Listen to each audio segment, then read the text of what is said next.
Hello student, welcome to all. Today is our lecture on parallel type ADC. जो हमारा previous lecture था उसके अंदर हमने डिफरेंट टाइप्स ऑफ एडीसी जो है वो देखे थे। उसमें हमने ड्यूअल टाइप एडीसी देखा था, फिर काउंटर टाइप एडीसी जो है वो देखा था। अब यहाँ पर जो है वो हम पैरेलल टाइप और फ्लैश टाइप एडीसी के बारे में देखेंगे। तो जो ड्यूअल टाइप एडीसी था वो हमें मालूम है कि उसकी स्पीड जो है वो बहुत ही लो है, और हमारे सभी एडीसी में सबसे लो स्पीड जो है वो ड्यूअल टाइप एडीसी की है। और काउंटर टाइप एडीसी की जो स्पीड है वो भी कंपैरेटिवली लो है। तो हमें जो है हमारी जो प्रोसेस है उसको जो है स्पीडली करना है, यानी कि जो प्रोसेस का टाइम है उसको हमें लो करना है। तो उसके लिए हम जो है वो पैरेलल टाइप और फ्लैश टाइप एडीसी जो है वो हम यूज़ करते हैं। तो ये जो पैरेलल टाइप और फ्लैश टाइप एडीसी जो है वो सबसे फास्टेस्ट टाइप ऑफ एडीसी है। तो उसका ये एडवांटेज है कि उसमें जो कन्वर्जन टाइम रहेगा वो कन्वर्जन टाइम सबसे लो रहेगा। लेकिन उसका एक डिसएडवांटेजेस ये है कि जो हमारा जो भी ये एडीसी है फ्लैश टाइप एडीसी, उसमें हम जो भी हमारे नंबर ऑफ बीट होंगे उस नंबर ऑफ बीट के डिपेंडेंट हमें कंपैरेटर यूज़ करना है, उसके डिपेंडेंट हमें रजिस्टर यूज़ करना है, और उसके डिपेंडेंट ही हमें प्रायोरिटी एनकोडर का यूज़ करना है। यानी ये सभी की कॉस्ट जो है वो बढ़ जाएगी। तो ये उसके डिसएडवांटेजेस हैं। अब यहाँ पर हम जो है वो पैरेलल टाइप और फ्लैश टाइप एडीसी जो है उसकी सर्किट हम यहाँ पर देख सकते हैं। उसकी सर्किट के अंदर हमें पहले तो यहाँ पर देख सकते हैं कि यहाँ पर जो है वो हमने VI यानी कि हमारा इनपुट जो है वो यहाँ से अप्लाई करेंगे। जो भी इनपुट है हमारा एनालॉग इनपुट जिसको हमें डिजिटल में कन्वर्ट करना है, तो यहाँ से इनपुट दिया जाएगा और यहाँ पर हमें आउटपुट मिलेगा। और आउटपुट जो है ये जो हमने एडीसी लिया हुआ है वो 3 बीट एडीसी है, तो यहाँ पर आउटपुट जो है वो हमें डिजिटल 3 बीट में मिलेगा। तो ये हमारा आउटपुट हो गया। यहाँ से हम इनपुट देंगे और ये जो इनपुट जो है वो हम हमारे जो कंपैरेटर है उसके नॉन इन्वर्टिंग पॉइंट पर देंगे, यानी कि प्लस जो है वहाँ पर हम हमारा इनपुट देंगे। तो सभी कंपैरेटर के प्लस में हम जो है वो हमारा जो एनालॉग इनपुट है उसकी वैल्यू अप्लाई करेंगे, यानी कि एक इनपुट जो है वो VI रहेगा। उसके बाद जो इन्वर्टिंग इनपुट है यानी कि माइनस जो है उसको हम रेफरेंस के साथ कनेक्ट करेंगे। तो यहाँ पर हम देख सकते हैं कि सभी जो इन्वर्टिंग है इनपुट उसको हमने हमारे रेफरेंस वोल्टेज के साथ कनेक्ट किया हुआ है, और रेफरेंस वोल्टेज को वोल्टेज डिवाइडर रजिस्टेंस के साथ कनेक्ट किया हुआ है। यहाँ पर देख सकते हैं कि हम डिफरेंट रजिस्टर जो है हमने यहाँ पर अटैच किए हुए हैं, जिससे हमारा वोल्टेज जो है वो डिवाइड हो जाएगा सभी के लिए। अब ये नंबर ऑफ रजिस्टर जो है वो हम कितने लेंगे वो कैसे डिसाइड करेंगे। तो नंबर ऑफ रजिस्टर डिसाइड करने के लिए हम 2n रजिस्टर लेंगे, यानी कि अगर हम यहाँ पर 3 बीट के लिए अगर एडीसी बना रहे हैं तो यहाँ पर क्या होगा 2/3, यानी कि 8 रजिस्टर हम कंसीडर करेंगे, यानी 1 2 3 4 5 6 8 रजिस्टर हम इस 3 बीट एडीसी के लिए कंसीडर करेंगे। और जो हमारे कंपैरेटर है वो कंपैरेटर हम 2n-1 लेंगे, यानी कि यहाँ पर 3 बीट के लिए बना रहे हैं तो 2/3-1 लेंगे, यानी कि 8-1 यानी 7 कंपैरेटर। तो हम देख सकते हैं कि हमने यहाँ पर 7 कंपैरेटर जो है वो लिए हुए हैं। तो ये जो हमारा देख सकते हैं ये हमारी पूरी सर्किट है। अब ये सर्किट जो है एनालॉग से डिजिटल में कन्वर्ट हमें कैसे करके देगी और सर्किट वर्क कैसे करती है उसके बारे में हम जानेंगे। अब ये जो पैरेलल टाइप एडीसी है उसकी वर्किंग कैसे करते हैं वो हम देख लेते हैं। तो पहले यहाँ पर जो है हम इनपुट जो है यहाँ से अप्लाई करेंगे, और जो भी इनपुट हम अप्लाई करेंगे वो इनपुट के साथ यहाँ से हम V रेफरेंस भी अप्लाई करेंगे, यानी कि रेफरेंस वोल्टेज भी अप्लाई करेंगे। तो सभी जो हमने एडीसी और डीएसी सभी के बारे में सीखा उसके अंदर हमने देखा था कि रेफरेंस वोल्टेज जो थे वो हम इक्वली अप्लाई करते थे, यहाँ पर हम रेफरेंस वोल्टेज जो है वो वोल्टेज डिवाइडर सर्किट के साथ अप्लाई करेंगे।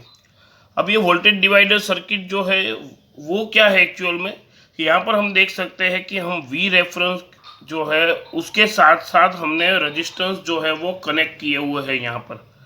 तो ये जो वी रेफरेंस यहाँ पर आएगा वो रजिस्टर के कारण क्या होगा कि वो डिवाइड हो जाएगा, यानी ये वोल्टेज डिवाइडर सर्किट जो है वो हमें वोल्टेज जो है वो डिवाइड करके देगी।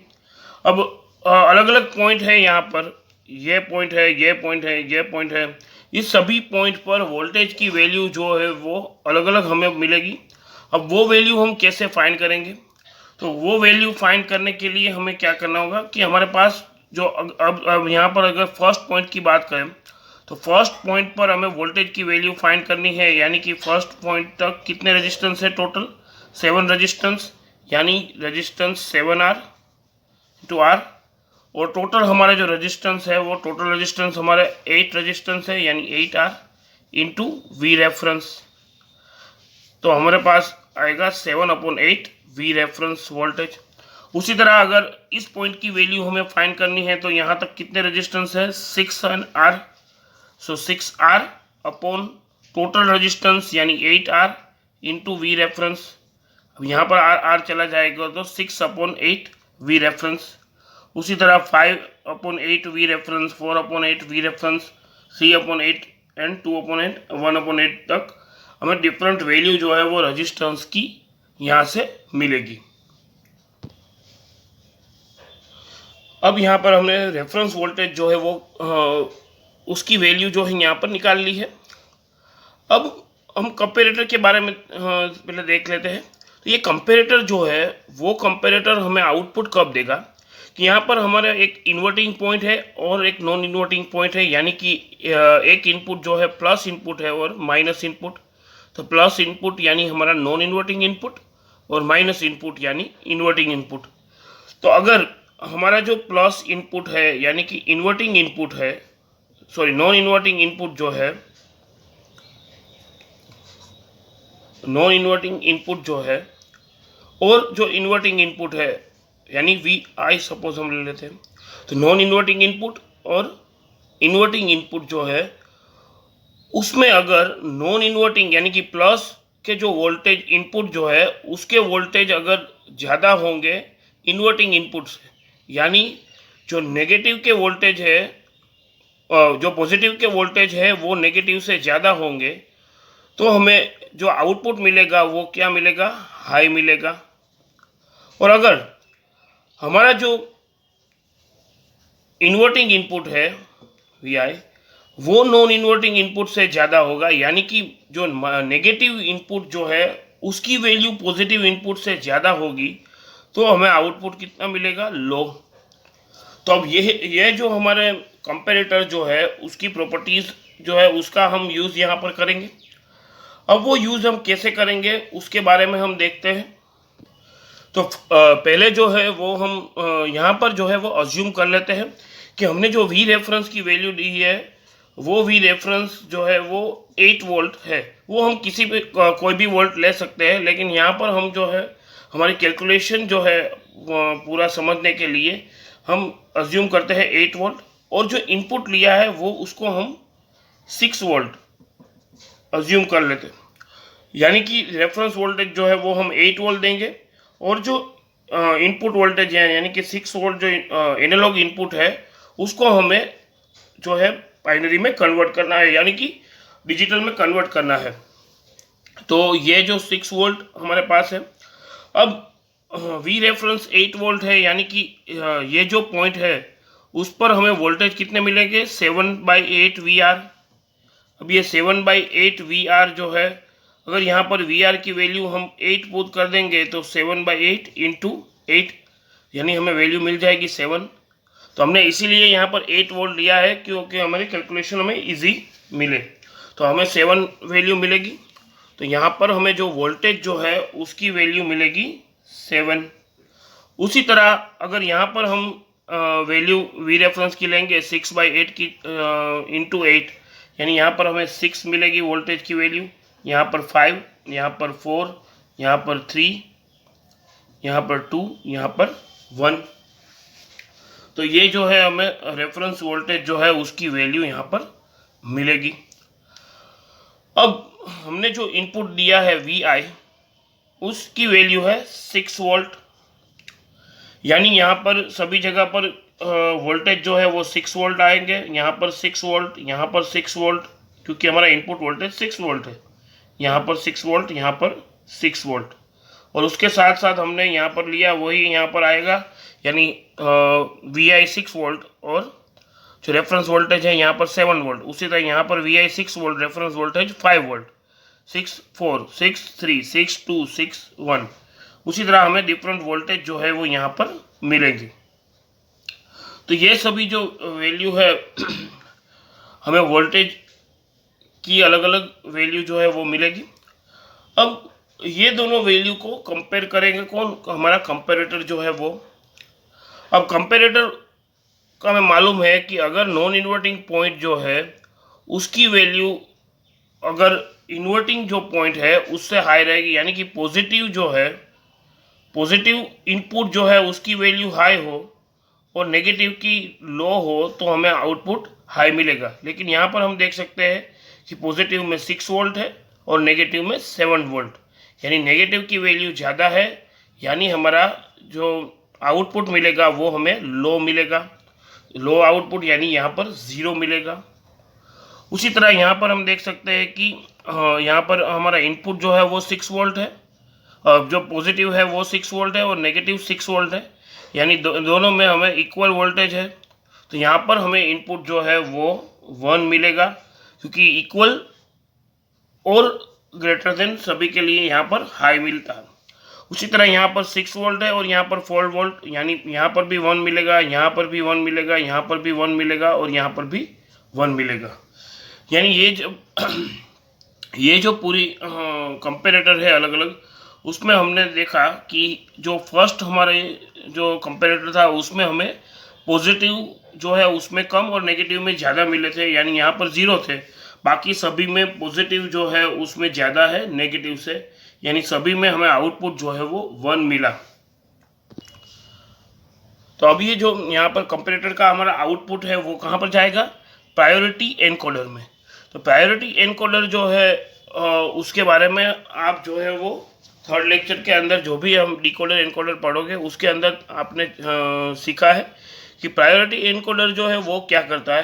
तो एक्चुअल में जब हमारे नंबर ऑफ इनपुट यहाँ पर हमें दिए गए हैं, वो नंबर ऑफ इनपुट में से प्रायोरिटी इनपुट वो टेक करता है, यानी कि यहाँ पर अगर D0, D1, D2, D3, sorry यहाँ पर D0, D1, D2, D3, D4, D5, D6, D7, तो जो भी यहाँ पर इनपुट है यानी 0 से लेके 7 तक, ये 8 to 3 लाइन एनकोडर है। इसका मतलब क्या है कि यहाँ पर 0 से लेके 7 तक वो जो भी हाई प्रायोरिटी में इनपुट हम देंगे उसमें से जिसकी भी प्रायोरिटी ज़्यादा होगी उसकी वैल्यू जो है वो यहाँ पर हमें आउटपुट में देगा। अब इसका मतलब क्या है कि यहाँ पर हम पहले देख लेते हैं कि जो D7 से लेके D0 तक जो हाई प्रायोरिटी होगी वो किसकी होगी? D7 की, यानी कि आउटपुट में हमें वो D7 देगा। पर लेकिन D7 की वैल्यू कितनी है? 0, तो यहाँ पर वो आउटपुट हमें D7 नहीं देगा। अब हम दूसरा लेते हैं D6, तो D6 की वैल्यू हम देख सकते हैं वो कितनी है? 1 है। इसका मतलब ये प्रायोरिटी एनकोडर हमें D6 की वैल्यू जो है वो आउटपुट में दे देगा। बाकी की जो वैल्यू है उसमें D6 की जो प्रायोरिटी है वो ज़्यादा है।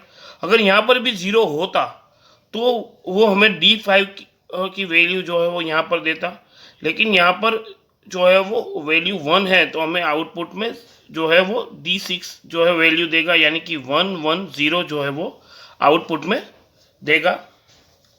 तो यहाँ पर जो भी हमारा 6 वोल्ट इनपुट था उसको हम जो है वो डिजिटल में कन्वर्ट कर सकते हैं। तो अब ये जो पूरा हम देख सकते हैं कि हमने हमारा जो इनपुट जो है वो 6 वोल्ट हमने लिया था और रेफरेंस वोल्टेज जो है वो 8 वोल्ट लिया था। उस इनपुट वोल्टेज पर हमने क्या किया कि रेफरेंस वोल्टेज जो है वो अप्लाई किया वोल्टेज डिवाइडर सर्किट से, और डिफरेंट टाइप्स ऑफ हमें रेफरेंस वोल्टेज जो है उसकी वैल्यू मिली। फिर हमने जो हमारा इनपुट वोल्टेज 6 वोल्ट था वो हमने नॉन इन्वर्टिंग टर्मिनल में अप्लाई किया, और जो रेफरेंस वोल्टेज था वो इन्वर्टिंग टर्मिनल में, और दोनों हमने कंपेरेटर जो है उससे कंपेयर किया, तो हमें वैल्यू आउटपुट में मिली। तो जो 6 और 7 के लिए मिली 0, और सभी के लिए बाकी सब के लिए 1 वैल्यू मिली। और ये जो 0 और 1 जो है, ये जो सभी वैल्यू है, उस वैल्यू को हमने प्रायोरिटी एनकोडर में अप्लाई किया। उसमें से हमें D6 जो है वो प्रायोरिटी मिली, यानी कि हमारा आउटपुट जो है वो हमें 6 वोल्ट मिल गया है। तो यहाँ पर हम देख सकते हैं कि हमने अभी तक जो भी हमने एडीसी देखे थे, उस एडीसी में हमने जो नंबर ऑफ साइकिल थी वो आउटपुट फाइंड करने के लिए नंबर ऑफ साइकिल बहुत ही ज़्यादा हम यूज़ करते थे, और जो ड्यूअल टाइप एडीसी था उसमें तो नंबर ऑफ साइकिल बहुत ही ज़्यादा थी, यानी कि उसकी स्पीड जो है वो बहुत ही लो थी। लेकिन यहाँ पर हम जो है वो डायरेक्टली जो प्रायोरिटी एनकोडर है उससे डायरेक्टली आउटपुट जो है वो सीधा ही फाइंड कर सकते हैं सिंगल एक साइकिल में ही, यानी कि ये जो एडीसी है वो सबसे फास्ट एडीसी है। लेकिन इसका डिसएडवांटेजेस क्या है कि वो हम देख सकते हैं कि हमारे पास यहाँ पर अगर 3 बीट थी, तो 3 बीट के लिए हमें 2n रजिस्टर और 2n-1 जो है हमने कंपेरेटर की ज़रूरत पड़ती है। यानी कि यहाँ पर सिर्फ 3 बीट के लिए हमें 7 कंपेरेटर और 8 रजिस्टर की ज़रूरत पड़ी। अगर यहाँ पर हम जो है वो नंबर ऑफ बीट बढ़ाएंगे, अगर यहाँ पर 4 लेंगे, तो 4 के लिए हमें 2n यानी कि 16 नंबर ऑफ रजिस्टर और 15 नंबर ऑफ जो है वो कंपेरेटर की ज़रूरत पड़ेगी। मतलब कि नंबर ऑफ बीट जब इंक्रीज होती जाएगी, कंपेरेटर और रजिस्टर की वैल्यू भी अपने आप इंक्रीज होती जाएगी, यानी कि ये इसका कॉस्ट जो है वो बहुत ही हाई होगा, और जो सर्किट जो है वो बहुत ही कॉम्प्लेक्स होती चली जाएगी। तो ये उसका डिसएडवांटेजेस है। बाकी अगर स्पीड ऑफ ऑपरेशन के बारे में देखा जाए तो ये सबसे फास्ट है। Thank you.